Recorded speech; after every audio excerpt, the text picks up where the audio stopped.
Only legends can understand. ஏங்க, சில நேரங்களில் அதை புரிஞ்சிக்க முடியலன்னா டிப்ரெஷன் ஆகிடுதுங்க.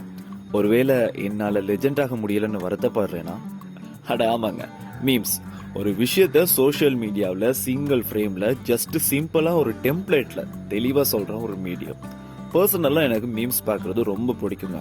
இன்ஃபேக்ட் அதில் இருக்க க்ரியேட்டிவிட்டியை ரசிப்பேன். இப்போ ஒரு விஷயத்த ட்ரெண்ட் ஆக்கணும்னா கரெக்டான எமோஷனல்ஸோட அது சிம்பிளா சொல்லணும், அப்படித்தானுங்க?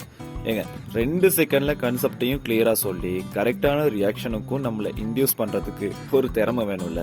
ஒரு சில விஷயங்களை நாமளே நம்மளை ப்ரொஜெக்ட் பண்ணி அப்பட்டமா வெளியில சொல்லிட முடியாதப்போ இந்த மீம்ஸ் நமக்கு தேவைப்படுது இல்ல.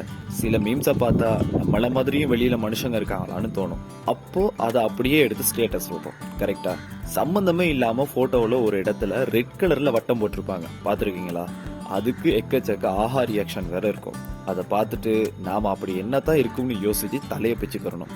புரியாத பட்சத்துல கமெண்ட்ல பாப்போன்னு போனா அவனுங்க கமெண்ட்டும் அப்படித்தாங்க இருக்கும். புரிஞ்சவன் பிஸ்தான்னு போட்டுட்டு இப்போலாம் மீம்ஸ் வருதுங்க. சில நேரங்கள்ல அதுல ஒன்றும் அவ்வளோ காம்ப்ளிகேட்டடா இருக்காது, பார்த்ததும் புரிஞ்சுக்கலாம். ஆனாலும் நாம சரியா தான் புரிஞ்சுக்கிட்டோமான்னு யோசிக்க வச்சிருவாங்க. நம்ம வைகை புயல் சார் நினைச்சா எத்தனை மீம்ஸ் பேஜுக்கு கேஸ் போடலாம் தெரியுமா? அட ஆமாங்க, அந்த மனுஷன் ஒருத்தர் வாழ்க்கையில கடந்து போற அத்தனை கேரக்டராகவும் நடிச்சிருக்காருல. எல்லா கான்செப்டுக்கும் அவரோட டெம்ப்ளேட் இருக்கு. மீம்ஸ் ஒருத்தரை ட்ரெண்டிங்ல வச்சிருக்க பெரிய சப்போர்ட் பண்ணுதுங்க. பல நேரங்களில் நம்மளை சிரிக்கவும் வைக்குது, திங்க் பண்ணவும் வைக்குது. நாம ஒரு சில டெம்ப்ளேட்டா மாறுற வரைக்கும் மீம்ஸ் நமக்கு ஹாப்பி தாங்க.